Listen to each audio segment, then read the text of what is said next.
Kneel before Zod! You can't go! All the plants are gonna die! I'm gonna take a bath. Bad dates. I'll alert the media. Boys, keep off the moors. It's evil! Don't touch it! The name's Pliskin. No more hangers!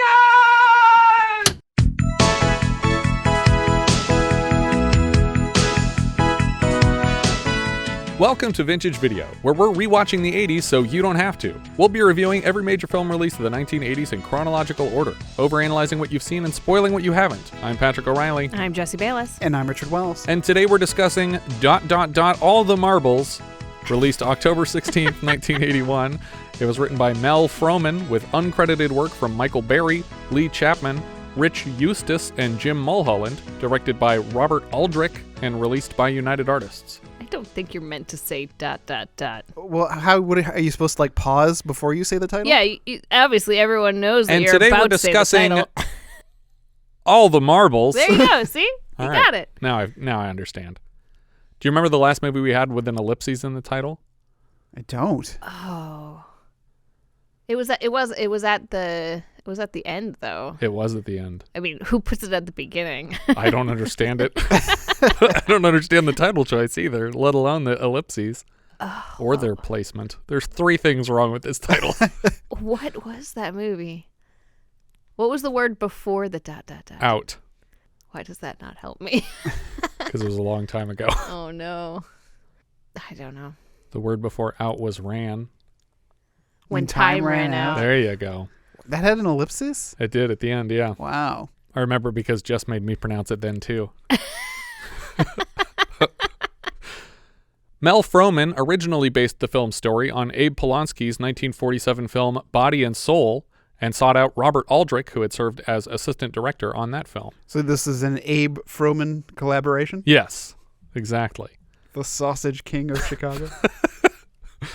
Aldrich was excited to tackle the subject of women's wrestling for the first time on film, but he was just barely beaten to the punch by 1980's Below the Belt, which will get a mini-sode eventually, I promise. I saw it, it's good. Octagon screenwriter Leigh Chapman reportedly did some touch-ups on the script. The supposed lead role of Harry Sears was written for Paul Newman, but he turned it down. Next, it was offered to Peter Sellers, who also turned it down, when Gene Wilder told him that he couldn't vouch for Aldrich's strengths directing a comedy after The Frisco Kid. Well, Frisco Kid's okay. Yeah.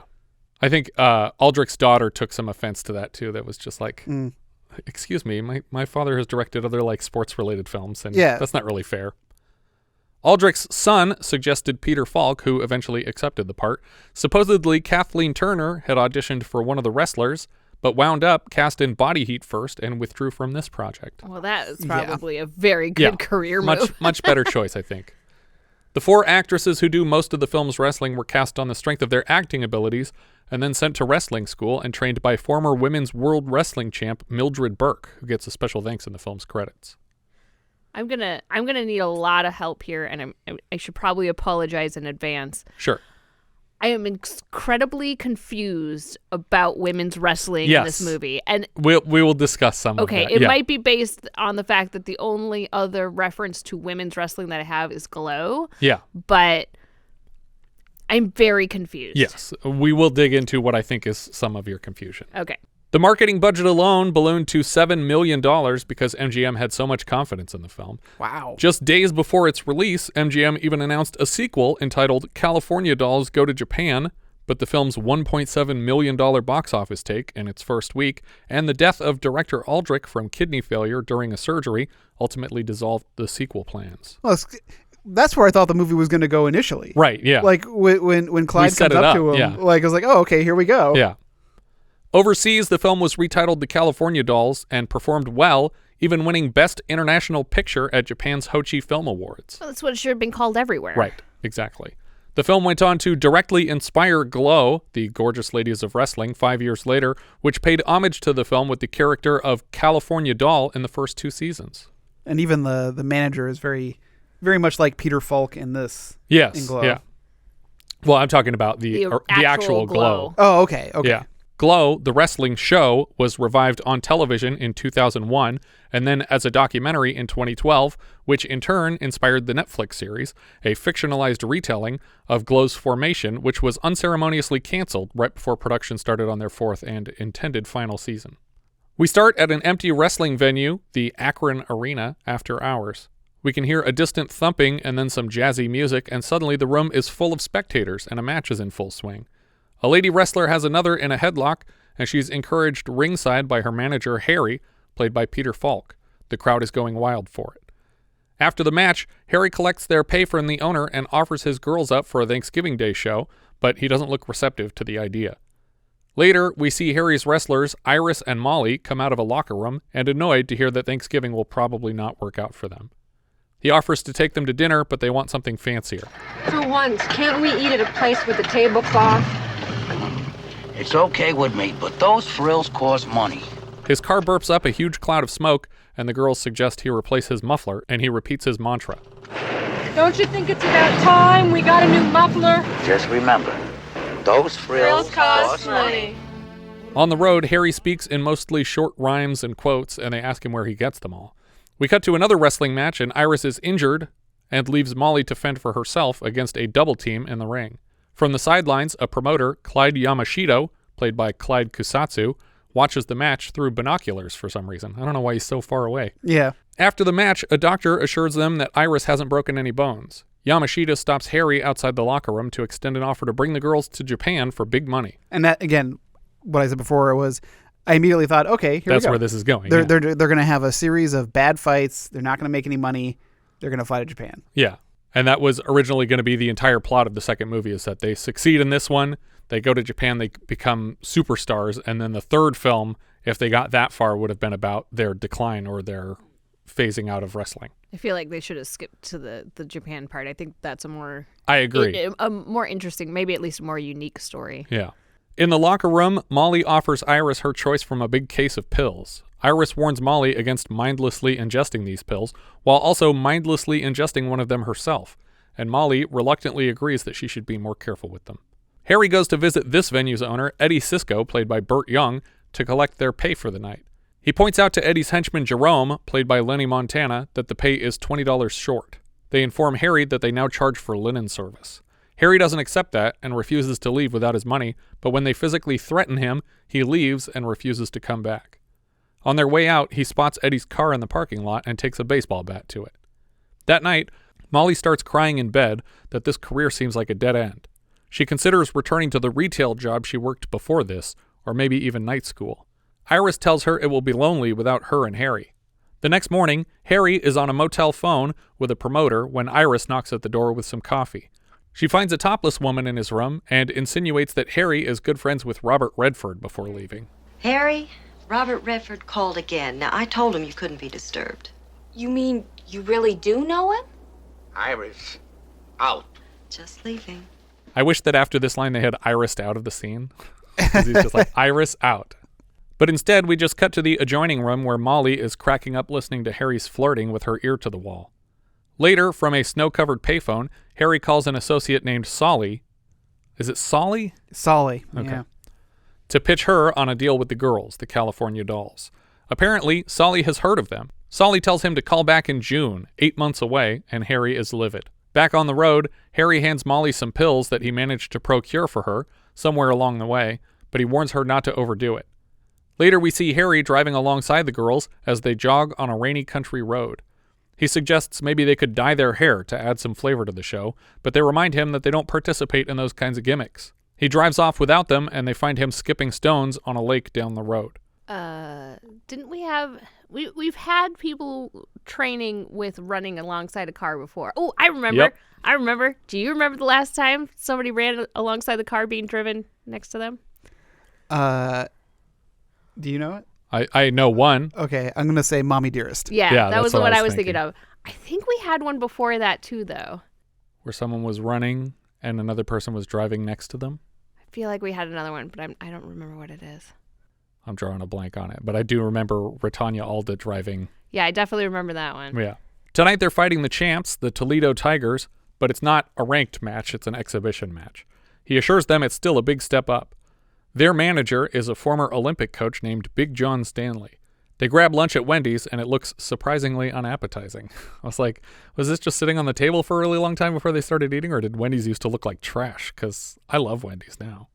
We cut to the match, and Harry's doing a bit of shouting at the ref. Eventually, Iris pins one of the girls and wins the match, and the crowd is furious. Boos pour in from all around.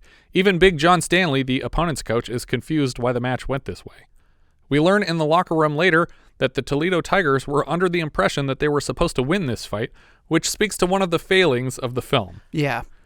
I don't know when or if professional wrestling ever made an official declaration that the fights are staged, but the movie presents the sport as being completely unchoreographed, like it's a true contest between competitors and not a scene being played out between coordinated athletes. Which must be like, I mean, I think that maybe we're just early enough on in the sport that they wanted to like maintain the illusion or something like that. But I'm extremely confused by this because the kinds of things that they do are incredibly and constantly illegal in wrestling, but that's part of the like drama of it all. Yeah. And they repeatedly say, "Oh, there's anything's allowed in this fight," and it's like in every fight, someone says that anything's allowed in this fight. Well, and they do the crazy wrestling things where someone will stand on the center of the ring while a person runs back and forth, bouncing off the wires, and then get knocked down. Gets knocked down. It's like, well, if this was a real fight, someone wouldn't just stand there. Yeah.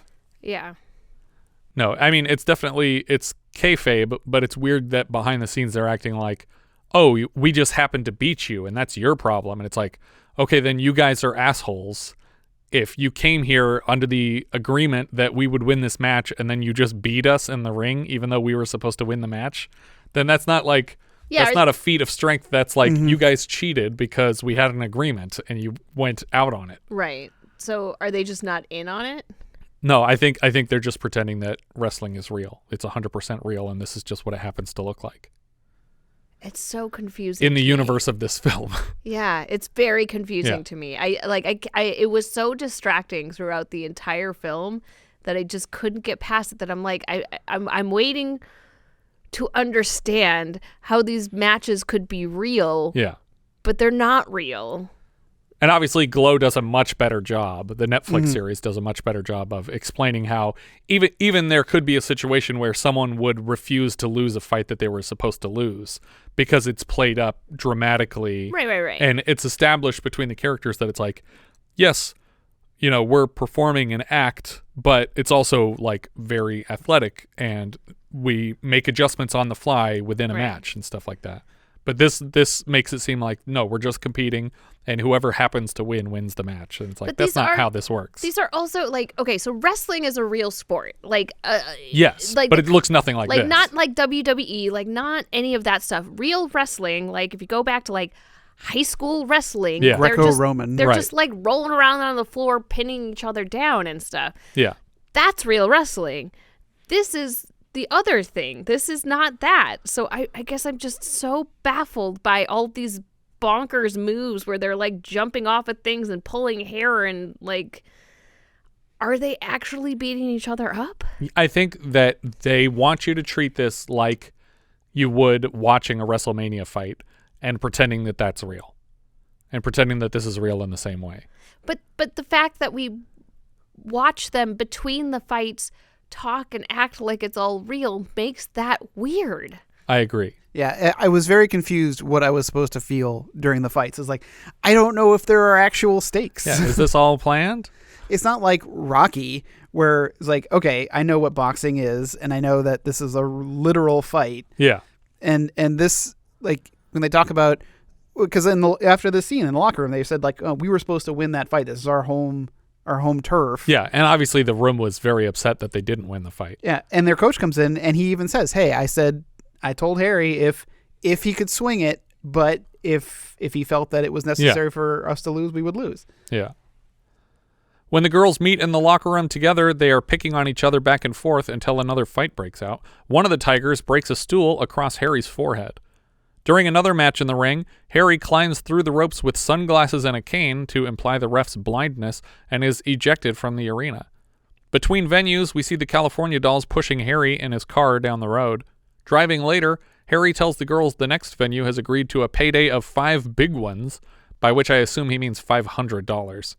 One of the girls points out a flaming refinery, and they're glad they don't work there. In the next town, the girls are facing off against a team called the Creatures from the Black Lagoon, but when they enter the tent, they see a mud pit in place of a wrestling ring, and they are quick to shoot the offer down. They even smack Merle, the man who runs the venue, across the head with their purses. Did you... All right, just relax. I'm going to take care of everything. Yep. Now, that's no way to talk to a lieutenant governor of the Kiwanis Club. The girls make it very clear they have no interest in mud wrestling, but Harry points out that it's in the contract, and they stand to make $500 from it. They start to get into Harry's car to drive away, and we get a Gilligan cut to the wrestling match in progress. They have given in to Harry's demands. When the owner, Merle, tries to remind the girls that he only allows one fight at a time, they throw him in the mud and smear him head to toe with it. Predictably, as the fight continues, shirts are torn and breasts are revealed. This somehow unexpected nudity causes the older members of the audience to stand and leave the venue. The lead actresses were disappointed to find this scene added to the script and intentionally avoided baring their breasts for the entire mud wrestling segment, but when director Aldrich realized in dailies what they had done, he had the mud pit rebuilt and forced them back to expose themselves. Jesus Christ. They were obviously terribly embarrassed, and it basically mirrors the embarrassment the characters are going through in the scene. When they return to their motel room later, Iris is bleeding from the lip and tries to avoid Harry to take care of it herself. She doesn't really care about the cut lip, she's just furious that she was made a freak for the amusement of these low-life carnival goers. I don't really, I get that they might not want to do the nudity, but I feel like mud wrestling and regular, theatrical wrestling like they're doing is really not much different. Yeah, I think to her it is, because mud wrestling is not as much about physical prowess and coordinated action. It's literally just about tearing shirts and making boobs appear. This is all your fault, Harry. None of this would have happened if it wasn't for you. You did this to me. You turned me into a freak today. They were laughing at me, Harry. They were laughing at me. Is it for sure about the ripping off of shirts and stuff in mud? Because I feel like a whole bunch of that crowd was not expecting that. Yeah, I think that's weird that they weren't expecting that, because nobody goes to see girls in bikinis wrestle in mud and then goes, well, I didn't want to see boobs. I was just here for the good old-fashioned sport. Even the proprietor seemed like he was like, oh, God, what's happening? Yeah. That was unintentional. It's another of the several, contradictory scenes that don't seem to make sense in the universe that they've established. Yeah. Iris starts swatting him with a towel and calling him a loser repeatedly until he punches her in the face, and somehow that calms her down enough to kiss him. Molly listens from next door as Iris invites Harry to bed, and we cut to them driving to the next fight. Molly reads an article about an upcoming championship bout between Superstar and Big Mama. The winner gets $25,000 and the loser gets $10,000. Doesn't sound like a loser to me. Yeah. In the same magazine, Molly notices an article about the California Dolls. Hey, there's a story in here about us, you guys. One of the hottest tag teams on the circuit today are the gorgeous California Dolls, who seem unbeatable everywhere they appear and are definitely the rising stars of the wrestling world. At least they got the gorgeous part right. What else does it say? According to the article, they're ranked number 3 in the country after the Toledo Tigers, who they just beat, and the Amazon Queens. Iris advises Harry to call his acquaintance Solly to arrange for the California Dolls to compete with the champion Toledo Tigers again, now that they're ranked. While he talks to Solly on the phone, Iris and Molly drive... Solly and Molly, thanks. Yeah. Thanks, movie. While he talks to Solly on the phone, Iris and Molly drive the car through a drive-through grocery store, which I'd never heard of. Do you guys recall the last time we saw a drive-through service that I didn't think existed? I can think of what the service is. I can't think of what the movie is. What's the service? Maybe I can help you. A drive-through funeral home. Oh, yeah. That was not In God We Trust, but one of those... Road trip movies? Was it the Honky Tonk Freeway? Honky Tonk Freeway. It's America on wheels. Turns out there's not much work for Harry to do because his friend has already seen the article and offers up the opening spot right away. When Harry returns to the car, he makes the girls think he had to work hard to sell Solly on the spot.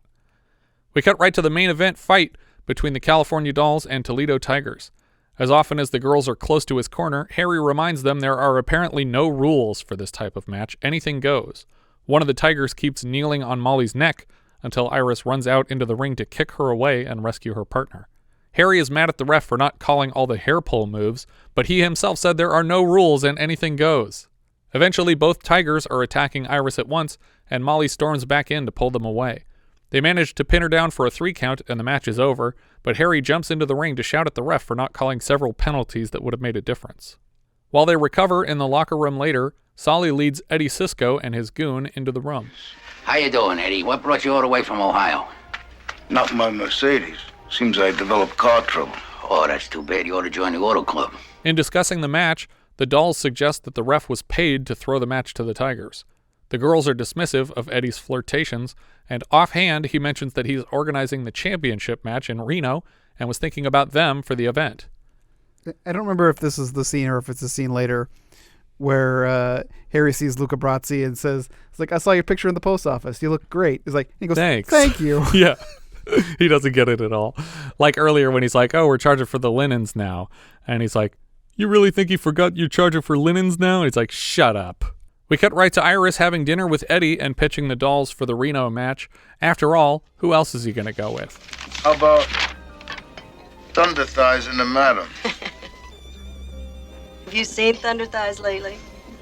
The Thunder's been replaced by Cellulite. The obvious joke here should have been that she should change her name to Cellulightning.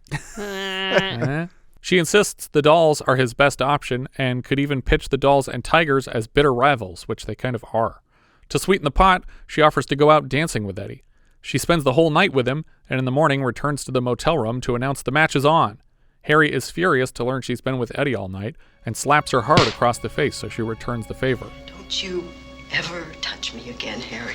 To top off the scene, we get a completely arbitrary shot of Iris sobbing in the shower, and then we cut to the dolls and Harry having dinner together that night. We don't just... arbitrary? It seems like it because we already knew she was upset and she walked away, and it's just an excuse to show her boobs again. Yeah. Like, literally, that's the only point of that shot. I mean, I think that she's clearly upset about what she had to do to get this done. Right. But she could have done that. She could have been upset clothed.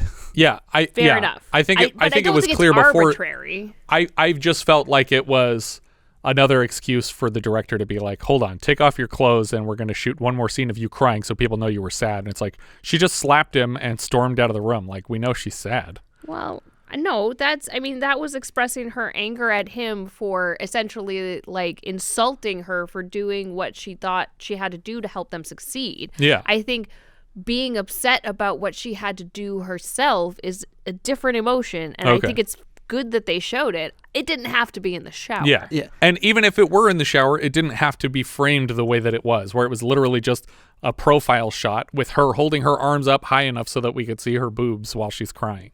I have no problem with the scene and her crying. What took me away from the moment that I was supposed to be feeling of the tension is when it transitions to the next scene. It does a spin. It does a flip wipe. Yeah. Like it's like a comedy. Like, hang on, I got a plan. Yeah. Like it's like, well, that's a. It that's did like look like John Ritter must have just like walked out of the room and then they flip around. Yeah, it was a comedic wipe. Yeah. And I felt like, well, that just took the emotion out of this scene. Yeah. Now we cut to Harry having dinner with the dolls. Apparently they've put aside all their past disagreements and are friends again. Harry asks the girls how much money they've saved and eventually takes $800 of their money to gamble with all night. It's not really gambling, though. He's cheating a table by rolling weighted dice, and it seems like the man running the table even knows he's cheating and comments on it repeatedly. Another 6. Another 6? Quite a few 6s. Satisfied with his winnings, he swaps the dice back for an unweighted pair. He pays off the dealer on his way out, and a pair of goons watching the whole game follow Harry out of the building. Expecting them, Harry waits around a corner with his trusty baseball bat and beats the shit out of the goons and then takes all the cash they have on them. I really thought that for sure, they're going to rob him. He's going to lose all their money. But nope. I just like that he, on top of like insult to injury, he beat them up and then took the cash they had. It was unexpected. Yeah. As they drive to Reno, the dolls complain to Harry about the ridiculous costumes he's made them wear in the past. As they cruise down the main street in Reno, the marquee at the MGM casino reads, Championship of the Women Wrestlers, Big Mama versus Superstar. Also, North American Tag Team Championship, the Toledo Tigers versus the California Dolls. Harry tries to take credit for the marquee, but as we just saw, Iris did basically all the work. Once they're checked into the hotel, they visit the room where the match will take place, and Harry instructs the workmen on how to prepare the ring and tips them all in cash. Eddie walks in and thinks he deserves another date with Iris, but she informs him that they're already on the marquee and it's too late to make additional demands. She also has no intention of continuing a relationship. He tries to grope at her as she walks away, and she knees him in the side of the leg. Harry's pissed off to see Eddie bothering her and moves to shout at him some more. If your girl wasn't so good in the sack, you wouldn't be here. Stop it! Stop it! Eddie bets Harry $1,000 that the Tigers will win, but Harry only has $900 left. You don't got 1,000? I'll make it 900. I'm a very charitable person. Before the match, Harry wanders around the hotel shuffling posters and handing out t-shirts to advertise the California Dolls, and eventually Big Mama, the headliner of the championship match, is complaining to Eddie that she's not being promoted enough in comparison. We see Harry and the Dolls carrying huge hefty bags into their locker room, and an announcement over the building's PA system lets us know that the MGM Lion is available for photo ops now. Well, so this is also my problem with this whole sequence is that the paging system is constantly going off. Yeah. Like paging so and so, please report to the. It's all people that worked on the movie for sure. But it's like it's constant. Like I get you're trying to make this seem like it's a very active venue, but it's like standing outside of the airport. Yeah, someone is getting paged consistently for the entire movie. But yeah, here they're like, oh, the MGM Lion is now available for photos, which I have to assume is something they offered at this hotel and had to like mention as a part of their agreement, right? To use the hotel in the movie, but it's also an MGM movie, so yeah. Well, when did the hotel burn down? I don't know. Had to have been not too long after that. After the lion fire, the famed lion fire. It's like the Chicago fire. A lion kicked over a lamp. Eddie checks in with Harry and the girls, and Harry asks if the Dolls can enter the ring second. Eddie warns Harry not to spend the $900 that he bet already on extravagant costumes for the match, but it sounds like he already did. Sorry. It burned down in November of 1980. So this is 81. Like, did they film this and then it immediately burned down? Did it burn down because of the hot lights they filmed with? No. Probably. The hot lion that they filmed with? No. That's it. We figured it out, guys. We solved the mystery MGM fire. But is this the same MGM? The Reno MGM? Was the MGM Grand is in Las Vegas? Oh, Las Vegas. Oh, yeah. This is Reno. That's what I'm thinking of. Okay, that's the problem. We come back to the half-assed subplot about Molly being a pill popper for just a second, only to mention that she's been clean for 2 days, and Iris congratulates her and gives her a big hug. Harry goes around bribing the house musicians and teaching all the kids in the crowd the chants he wants them to recite for the Dolls later. Even the kids are getting paid for their participation.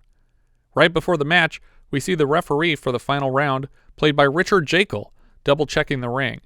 He shares a knowing glance with Eddie, and it's clear the fix is in. Announcer Chick Hearn, as himself, introduces the night's broadcast and prepares to provide his commentary on the match. We finally hear the film's title spoken out loud, which should really just have been California Dolls anyway. Well, tonight, ladies and gentlemen, it's safe to say that this match is for all the marbles. Or no, what he should have said is, I think it's safe to say that this match is for all the marbles. But he doesn't pause. Pittsburgh Steeler Mean Joe Green is introduced to make the opening announcement before the match. The two arch rivals of tag team wrestling will meet in a grudge match to decide which team is the North American champion. Under the rules of the Nevada Athletic Commission, there will be a 30-minute time limit. And in the event of a draw, the Toledo Tigers will retain their title. Prize, $10,000. When referee Bill Dudley is announced, he's already getting boos from the crowd. They already hate this ref before it started. The referee for tonight's card, Bill Dudley. Well, I have a feeling that this isn't his first rodeo. Bad call. This isn't fight. my first time at the rodeo. Back to Mommy Dearest. Yeah. The Toledo Tigers are for some reason escorted to the ring by 2 rows of police officers. It looks like bike cops or riot police, judging from the helmets. I don't understand why. When they enter the ring, the Tigers have tails, but they tear them off and throw them into the crowd before the bell rings. Mean Joe Green introduces the California Dolls, and Harry signals the house organist, and the kids in the crowd begin to sing the chants that he choreographed.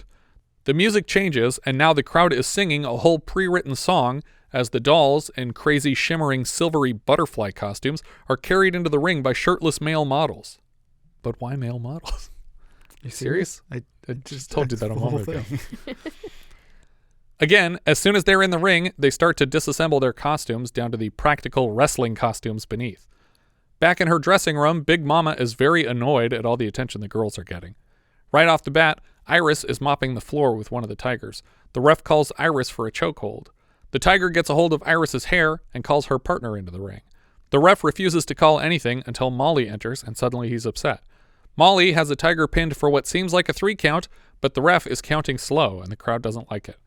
The tigers do a lot more hair pulling, and the ref never bothers to call any of it. See, again, this is where I'm watching. I was like, I don't know what I'm supposed to be feeling. Right, yeah. Like, I'm assuming that because they've bribed the ref that this is some sort of a real fight. Yeah. But again, they're doing these crazy wrestling moves that no actual fighter would ever use. And the two people have to be cooperating to pull most of them off. Right? The ref has to keep reminding one of the tigers to lay off the chokeholds, and the tigers remind the ref that they planned all this. Molly gets the tiger pinned again, and after the ref counts 2, he turns to argue with Harry instead of counting 3, but the pin lasts another 5 or 6 seconds, so clearly this would have been a victory, and the crowd is watching it furious. It seems clear to everyone that the ref is throwing the match, and even Chick Hearn has suspicions. Boy, that guy Dudley, I don't know about him. I'm getting a little suspicious myself, but that's not for me, I guess, to allege. Boos are pouring in from everywhere now. Once Harry concludes decisively that the ref has been bought, he tells Iris to just beat up the ref since they've already lost. Yeah. Iris is getting pummeled by both tigers at once, and they kneel on her neck when the ref comes out for the 3 count. Molly jumps on the ref's shoulders to drag him away and interrupt the count. Iris gets pinned to the floor, but then rolls backward on top of a tiger and wraps the ref up as well. She grabs him by the hair and bashes his face against the mat over and over, and the crowd is fucking loving it. Harry tells Iris to keep going for the guy, and finally Bill Dudley looks to Eddie in the audience and shakes his head no, like their arrangement is off. Harry is even reaching into the ring to trip up the tigers whenever he can. It's like, that seems like a step over the line, but okay. Well, I like Harry calls out to the rival coach. He's like, are you doing this? And guy's like, no, man, Harry, I have no idea. Yeah. I've never seen this guy. Iris manages to hold off both tigers at once by throwing elbows and kicking everybody in the face. The tiger coach warns his girls to wait out the clock because a tie is a win for them. Iris is thrown out of the ring and nearly counted out until Molly jumps out to rescue her. Iris has a big bloody gash on her forehead now. There's less than 20 seconds left in the match, and Harry shoves the girls back up to the ropes, but the tigers knock them back to the ground. They manage to get back up to the ropes, and this time when the tigers charge them, they wrap up the tigers into a double sunset flip, a move that Harry has been recommending for the entire film. They're able to hold down both Toledo tigers at once, and the ref has no choice but to count it out. He keeps looking to the crowd for Eddie's permission to count, and a chant of 1, 2, 3 rings out over the entire arena. The California Dolls have won the tag team match. No, not just 1, 2, 3, but repeatedly over and over and over again. So clearly we've counted it so many times. Yeah. Many times at this point. Even Big Mama celebrates in her dressing room, and Eddie sits down quietly, realizing how much money he owes Harry and probably more people. Because if you had a sure thing, obviously he's probably throwing money at a bunch of people. Thanks for the tip, Bricktop. Yeah.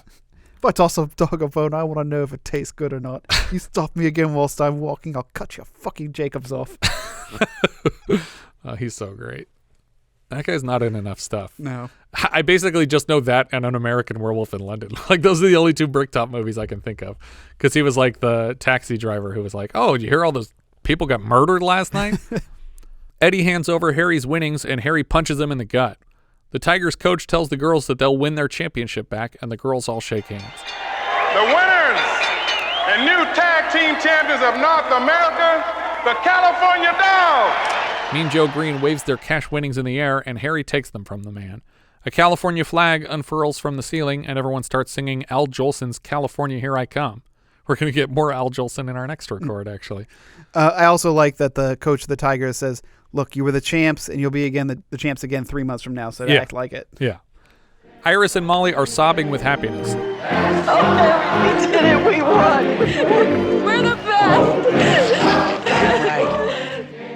The celebration footage slows down, and the credits roll over the girls waving their championship belts in the air in slow motion. The end. So I have really mixed feelings here because I firmly feel that Harry is kind of a piece of shit. Yeah, he's terrible. Yeah. And it seems like the message of the movie is, well, if you just let him smack you around, eventually all that matters is that he loves us. Yeah, and that it'll work out somehow. This is why I think Peter Falk is the wrong person for this role. I think it actually makes more sense with Newman.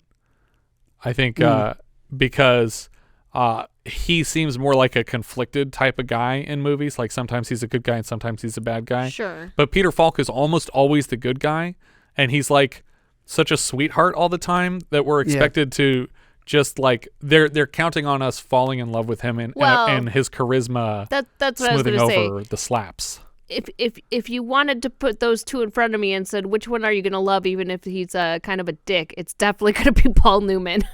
Well, yeah, because the problem is that with Paul Newman, I would accept that they're presenting him as a conflicted character, but I don't think we're supposed to think that about Peter Falk. I think we're watching this movie and we're supposed to think, no, Peter Falk is, he's a tough love manager and he's a great guy. Yeah. And he's got a heart of gold, and it's like, no, he doesn't. No. He's punching these girls around, and they're doing all the work. Yeah. Like, all of it. Like, the girls are negotiating their own appearances, and they're working out on their own, and they're pushing the car that he drives them from town to town in. Like, he's literally providing nothing to them other than, like, he's there. Mm-hmm. He's company for them. I mean, maybe he has some contacts, but, it just seems like the wrong sort of like feeling. Like it's like I don't feel good at the ending of this movie. No. Like I don't feel like that they've won. I feel like they're just going to be in another cycle of this. Yeah, down the line, perpetuating this abusive relationship. Yeah.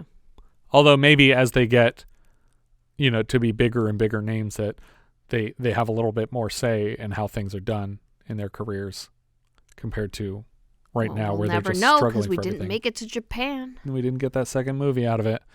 But so that was All the Marbles. I think that it's almost an insurmountable problem that we're pretending wrestling is real, because it takes all the tension out of any of these matches. Mm-hmm. Because you're just watching it like, well, they decided beforehand who wins this fight.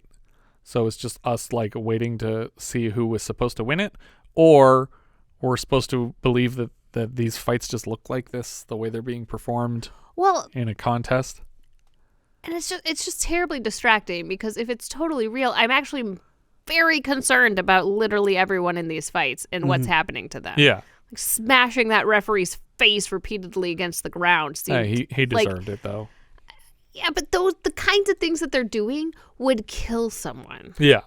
I think it's a thumbs down also because there's just not enough to the story. It's just the same thing happens 3 times. They do 3 different matches. Yeah. And there's not enough of a difference between any of the 3. Yeah, it's a thumbs down. Yeah, I agree. Thumbs down for me. It's too few matches and too much just driving around with Peter Falk rambling, which is fine, I guess, but it's just dead space that's being filled. And on top of the fact that he's really not providing much for them, I don't like that the film clearly considers Falk to be the main character of this movie.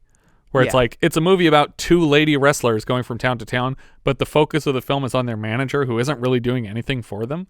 And it's like, these 2 characters should have been developed more. And apparently there was like a bunch more to Molly's story that gets left out, so that all we get from her is like, hey, by the way, I take pills. Mm-hmm. Oh, I stopped taking pills, by the way. And that's it. That's her whole backstory. That's her arc.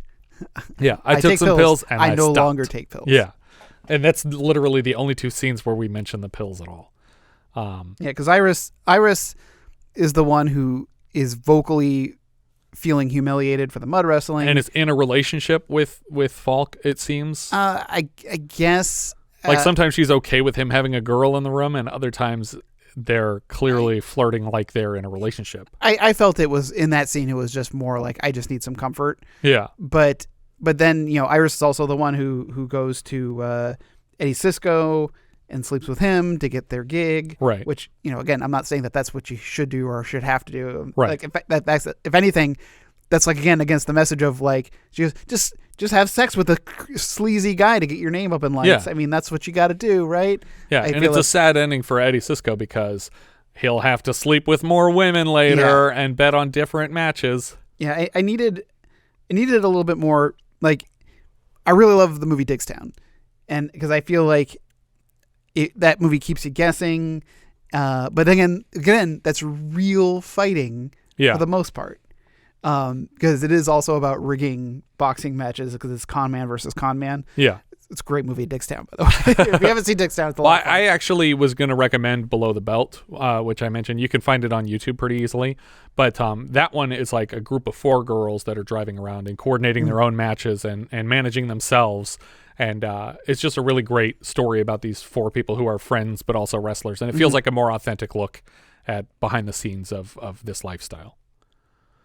What about Letterboxd? What are we thinking? I have it at 121 out of 145. It is below Deadly Blessing and above Rich and Famous. I gotta move mine. Me too, a little bit.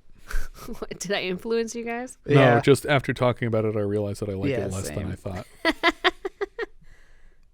I knew ahead of time that I didn't care for it. You're smarter than us, sweetie. We've established this. So I have mine at 103, which puts it below Earthbound and above The Four Seasons. Below Earthbound, I love it. Below a movie that got shot down as a TV pilot. It was shot on 16 millimeter film. With a green ape. All the Marbles is actually in 99th place out of what? 145? 145. Which puts it just below Southern Comfort and just above Carbon Copy.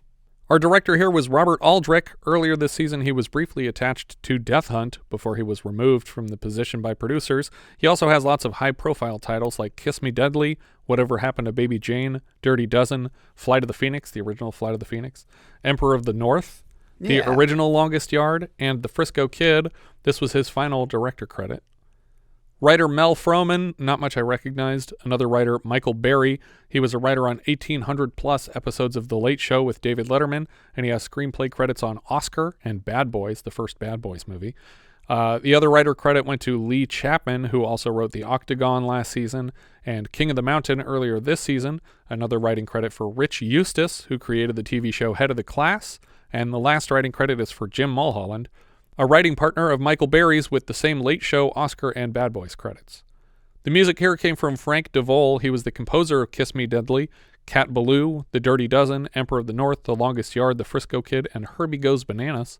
Cinematographer was Joseph F. Barak. He has credits dating back to the 20s. He was the DP on It's a Wonderful Life, Flight of the Phoenix, The Russians Are Coming, The Russians Are Coming, Escape from the Planet of the Apes, Beyond the Poseidon Adventure, Airplane, and Airplane 2. The editor here was Richard Lane. This was his only feature film editing credit. The other editor was Irving Rosenblum, who also edited Frisco Kid and later the Max Headroom TV series. Peter Falk is Harry Sears. He's Sam Diamond in Murder by Death.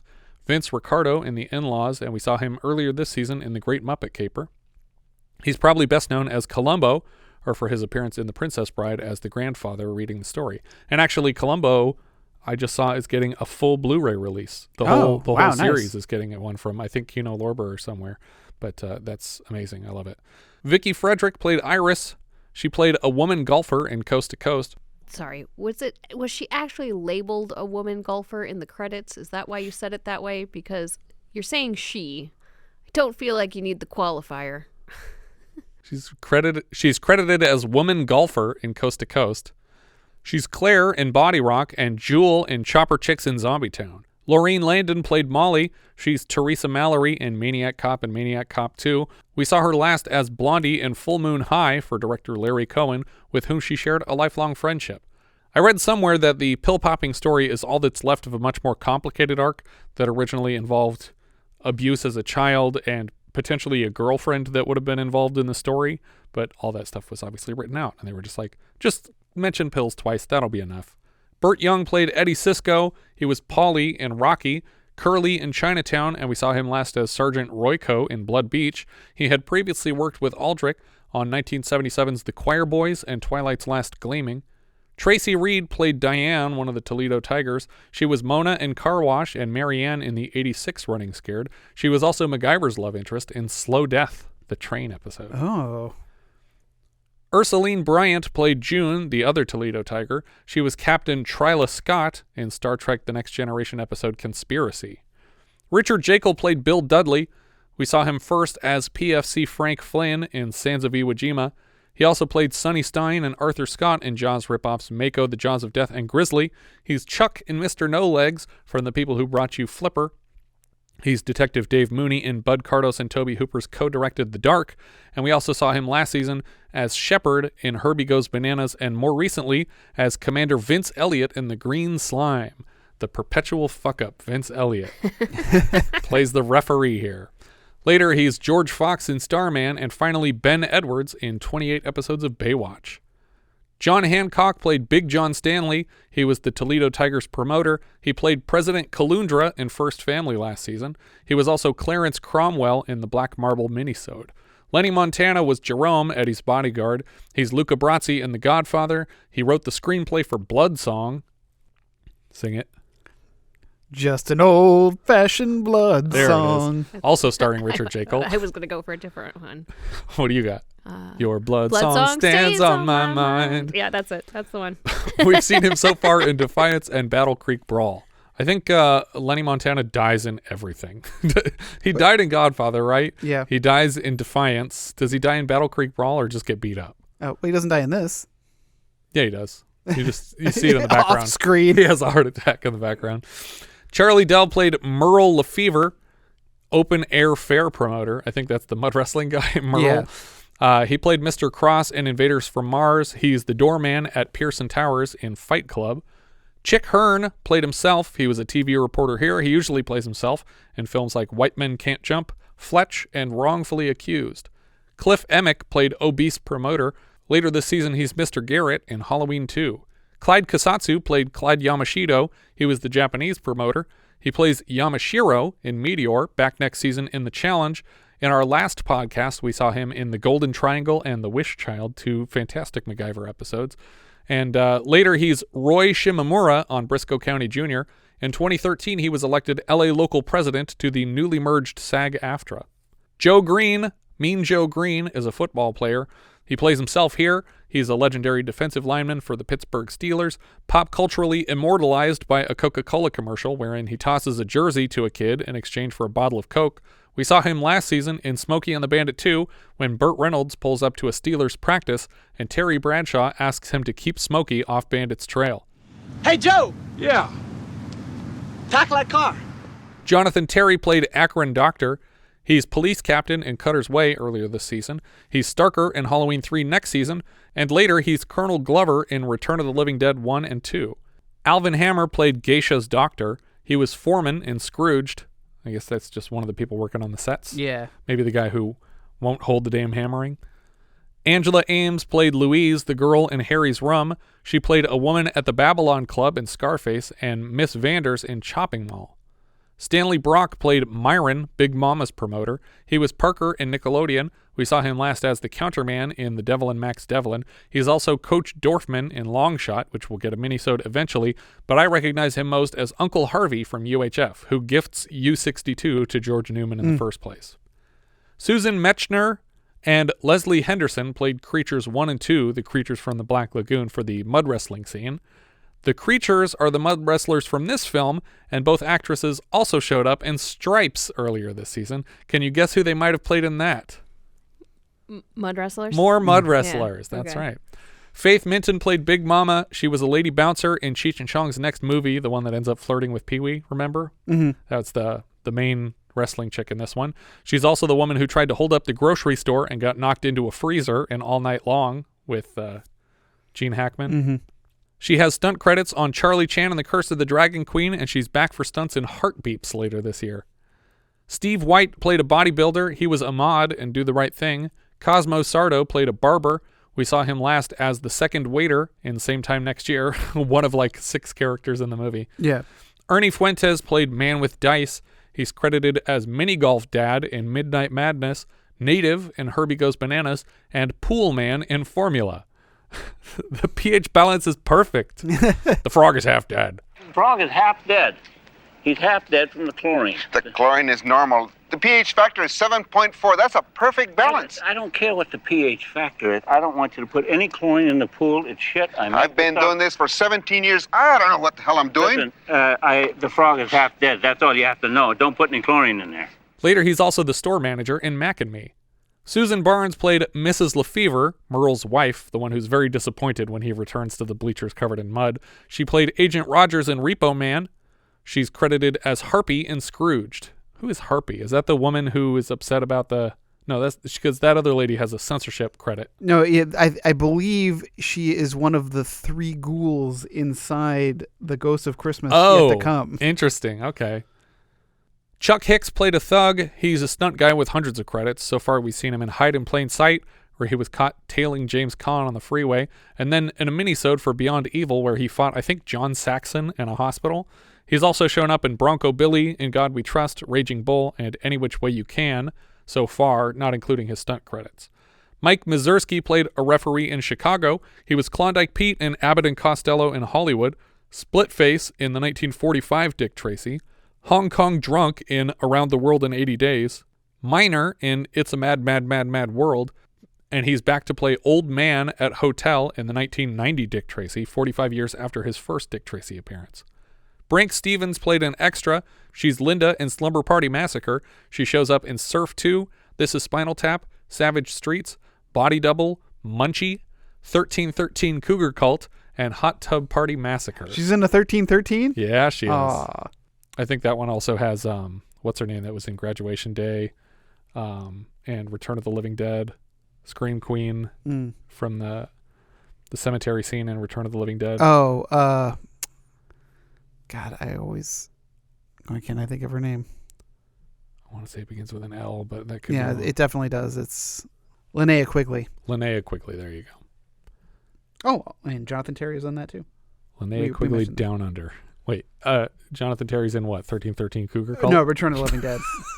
I was going to say, wait a minute. And I got really confused when you said Jonathan Terry because I was thinking, I've only ever heard him as John Terry, but I realized John Terry is a completely different actor. Oh, there you go. I think that's everything for All the Marbles. Sorry. I think that's everything for All the Marbles. If you have any thoughts you'd like to share, we are Vintage Video Pod on Twitter, Facebook, Instagram, YouTube, and Letterboxd, where, as I've said before, you can find each of our full movie rankings for the year. We can also be found at vintagevideopodcast.com. We have a Discord. You can join the 24/7 movie chat and share your thoughts on episodes past, present, and future at vintagevideopodcast.com/Discord. And if you're listening on YouTube, don't forget to subscribe. Thank you so much for listening, and I hope you'll join us next time when we'll be discussing Strange Behavior, which IMDb describes like so. A scientist is experimenting with teenagers and turning them into murderers.